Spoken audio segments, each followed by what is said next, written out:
Hey folks, Steve again here, just giving you a beginning here of a tomato plant, a little greenhouse I make. Gonna get this video started now, and some of you can take a look at it, and you'll want to get your tomatoes in here. You can get them in early part of April.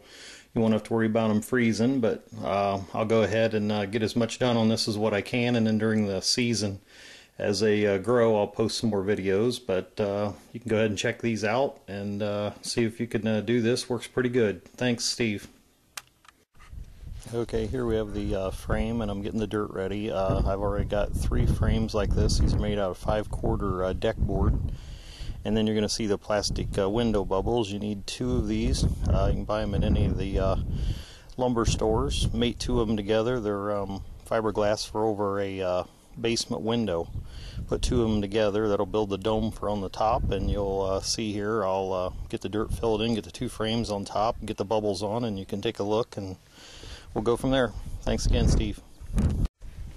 Okay, as you can see here, I got 2 more frames on top. Learn from experience, you want about 3 of these boards high because the tomatoes are going to grow so fast and so big that you'll need about 3 of those on there underneath the plastic dome so that the tomatoes in about a month don't get too high up on that plastic, because if it would freeze on there, you're going to have burnt tomatoes on the top and it could kill them. You notice over here on the end, down here at the end, over here, you'll be able to see I put hinges over here. This is to open this if it gets too hot inside or you want to get to it and water it or whatever, let some of the heat out. You have to kind of monitor the heat. You don't want it to get too hot in there. What I'll probably do on top of here after I get the tomatoes planted is go ahead and put some mulch in on top of this, and then once I start watering it, it really holds the moisture, and you'll be able to see as it grows how well the moisture stays inside that bubble. Okay, here we go. This is the next day here. I don't even have the tomatoes planted, but you can see overnight it got down to about 30. There's no water even added. That was just when I moved the dirt. You want to have your dirt maybe up to that bottom board down here, maybe 5-6 inches deep. What it'll do is the dirt will warm up from the heat in there, and it'll help elevate that ground and build your heat inside so that it's elevated above the ground outside. And then when if you do get some of these first frost, the dirt inside will help keep the area inside warm enough that the tomatoes won't freeze.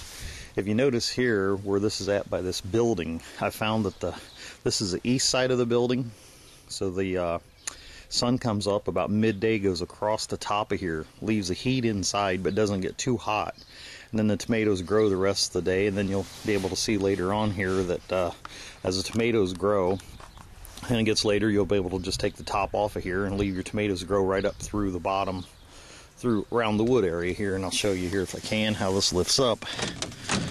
That'll lift up like that. You can see down in there how much moisture is inside. I can feel the heat coming out, and this morning here it's only about 45 degrees outside. So we'll get started on this, and it'll work for you. I had 2 tomato plants in there last year. I only used 2 tomatoes because I used 2 in case one would ever break off while I'm moving them and staking them.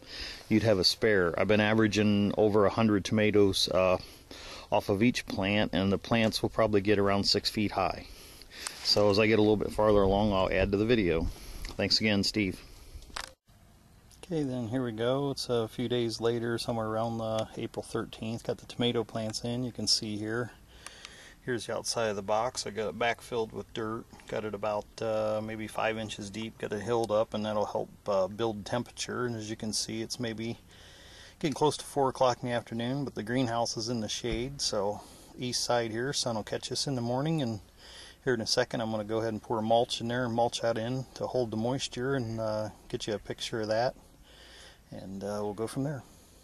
Okay, here we go. I got the mulch in. You can see by the tomato plants here. I'll do an update before too long here and show you what kind of height we're getting and how quick we can get it here. You can see the tomato plant here. When I planted it, we got somewhere around about 10 inches high right now. So I'm going to go ahead and water these and get the bubble in. Okay, just going to show you here. This is what it looks like and why you want this bubble on a hinge. And go ahead and close this back up. You'll be able to see there, that's what it looks like. Got her on there, and it'll build heat first thing tomorrow morning. Show you something pretty neat here. You can take one of these thermometers. I take this sensor here, put this on, lay it in there on the mulch.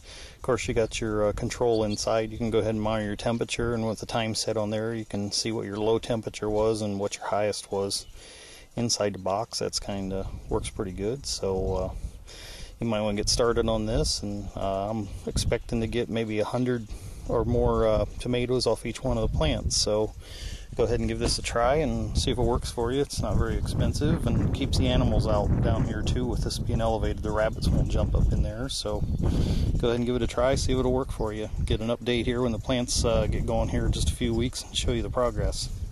Thanks again, Steve. Okay, here's what I wanted to show you. I'll get ready to post this, but I'm just showing you here. This is what that bubble's going to look like. It's only about maybe 11:30 in the morning. It's only been 3-4 days since I planted these. You can see all this moisture build up on the bubble. Right here, you'll see what's going to happen when I tap it. See all that water ran off? There you can see the tomatoes inside. This thing will probably get to about 100 degrees today, and as you can see here by looking, that these tomatoes are probably have grown maybe a couple inches already. They're probably taking root, coming right back to life, looking real good. And I got my temperature sensor down here in the bottom, laying on a piece of wood. Like I said, later today or before the sun gets across here, this thing will probably get to probably 95 to 100 degrees inside. So get these things started, and luckily they did some spraying next door and sprayed dandelions. If my tomatoes wouldn't have been inside here, that drift from that spray definitely would have leveled my tomatoes. So that's another advantage to having them underneath that cover. It was a heavy drift, so the 2,4-D, they were killing the dandelions in that yard, would have drifted right over here, and if it goes across these tomatoes, it would have leveled them right down. So I want to give this thing a shot here and see if it'll work. It's a nice little project and won't take too long and produces quite well. And the good thing about it is you can just use this year after year. Thanks again, Steve.